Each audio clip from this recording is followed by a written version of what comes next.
Hi, I'm so happy you're here. Welcome to Chai Beauty, where I get to share my thoughts, my dreams, my aspirations, my visions for the future. And guess what? You get to be along for this journey because we are in this together.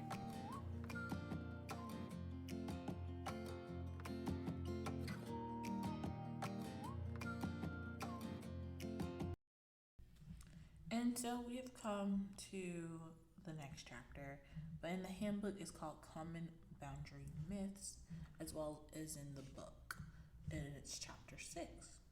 And so when we think about the common myths, myth number 1 is if I set a boundary, I'm being selfish. And then in that chapter, it talks about our needs, our responsibility, and stewardship. The second myth is boundaries are a sign of disobedience.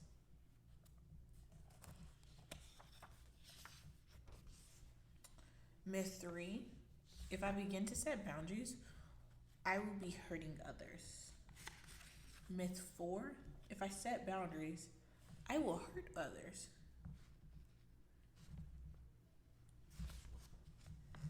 Myth 5, boundaries means I am angry.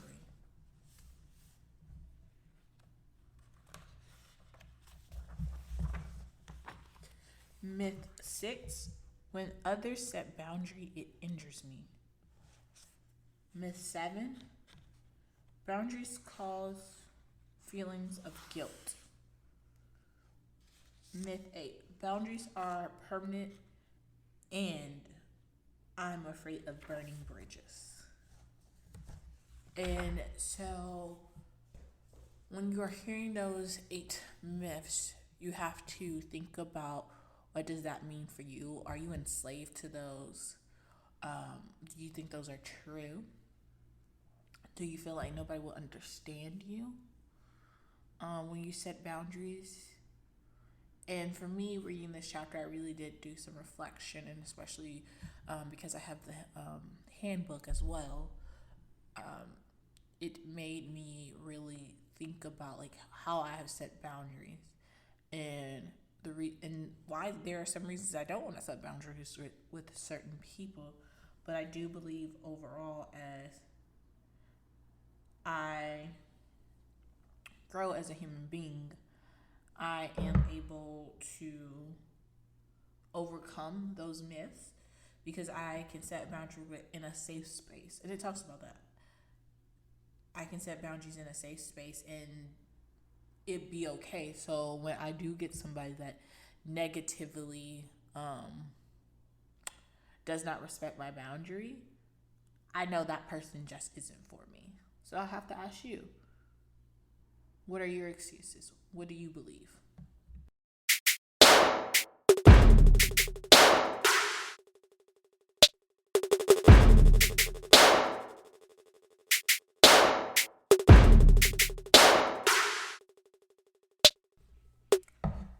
And when we talk about the first myth, which is myth 1, and it talks about, oops, I lost my page, y'all. It's not written up. It's never written up. It's about if I set a boundary, I'm being selfish. And can I honestly say, like, I would say probably in my teens, when you're learning about like what Christ is and you're starting to build your own opinion, I really did think like I was being selfish because I had to go against the environment that I was in. I had to go against the people that taught me good for wrong. I had to go against friends. And I really did think at one point, if I set a boundary, like I was being selfish because I wanted a need to be met, which means I didn't want people to always come to me when I have the words now, when I did not have capacity and I didn't, or like my cup wasn't full and it was like I just need a second. But in this book, it goes on and talks about like your need. What are your needs? What are your wants? And protecting your needs in a sense that when you are truly showing up for yourself, you can tell somebody no, And if they ask you for a why, you don't have to say why, because a no is a full sentence. But if you like care and want to say no, you can. You can tell them why. And then it talks about stewardship, like your ownership of things. Like you are owning your body, you are owning your environment, you are owning your place. And I think in my 20s it got easier with selfishness. Not understanding that boundaries are not selfishness, because I started owning things. Like you start having your apartment and you didn't want everything and everybody in your apartment. You didn't want your apartment to be in a fun house all the time. You needed certain things, right? And so that's what I loved about like when it breaks it down for you. The different ways. Ooh, sorry, my page keeps moving. So you can remember, if I set a boundary, I'm being selfish is not true. The second boundary is boundaries are a sign of disobedience. And I can see where people get that from, because if you were raised similar to my childhood Christianity, when you tell your parents no, and you try to give them a good reason, if they're not mature or they can't separate you from the no, then it's not as easy, and so you feel like you're disobedient. That's where people pleasing comes into play. But really, you just have to take that time. And for me, it was I got healed by putting distance. 2,037 miles. I don't know. It was from Seattle, Washington, Texas, Houston, Texas, and I was like, bye.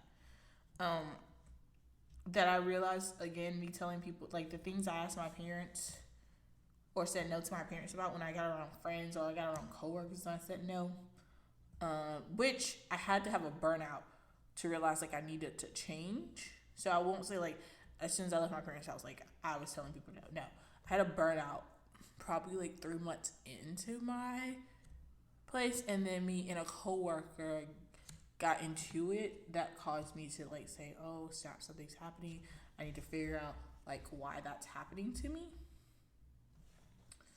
And once I had that burnout and I started going to therapy just to like understand like why I feel differently, it really helped. So then bill 3, if I begin setting boundaries, I will be hurt by others. This one I really didn't have an issue with. Because I think my heart has always been in the right spot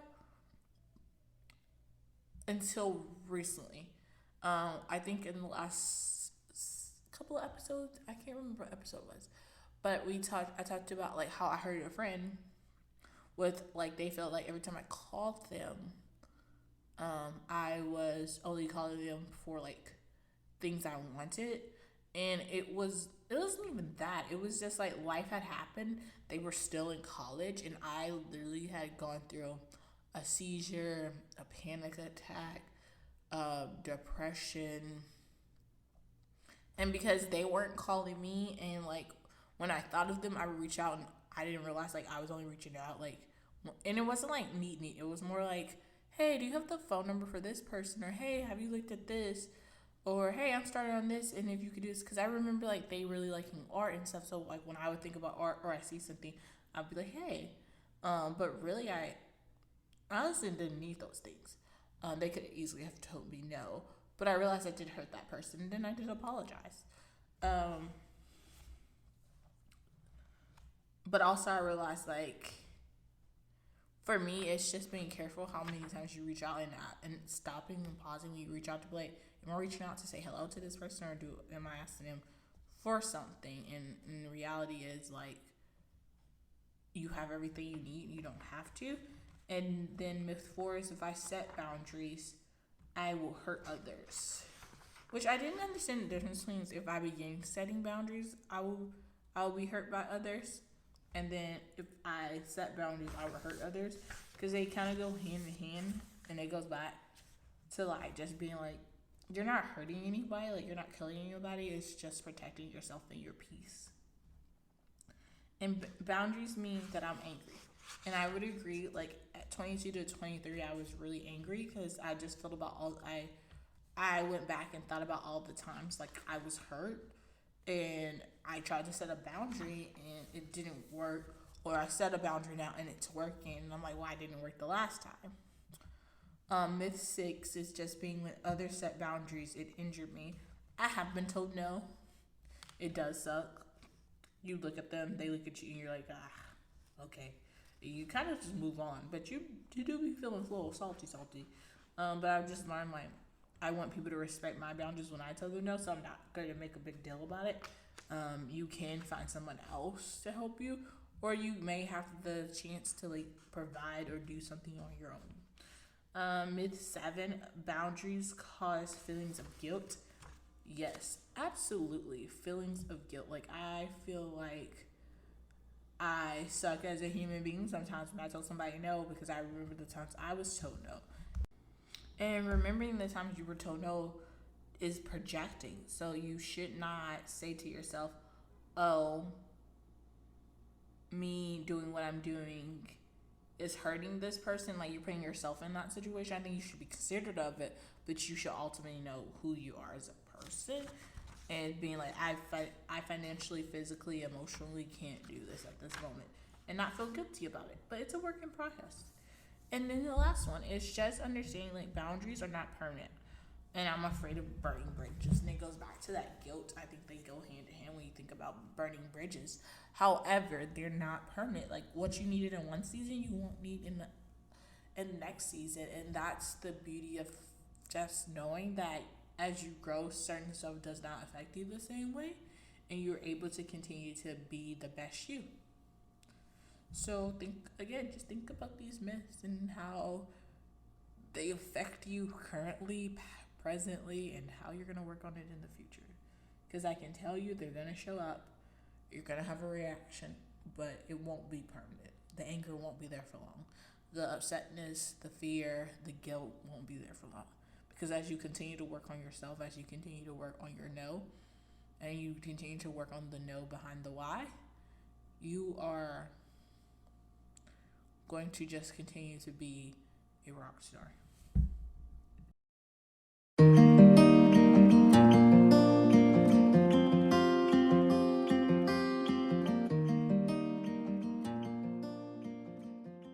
Hello, my friend. Thank you so much for taking the time to listen to this pod. Also, the past pods and all the ones you anticipate in the future. I've loved your comments and your reviews on Spotify. And as we continue to grow, I continue to think of other ideas. So currently, I'm investing in my website. So visit www.chaibeauty.org. There's no space. And you can see how I'm extending our community together because we are a family. So thank you.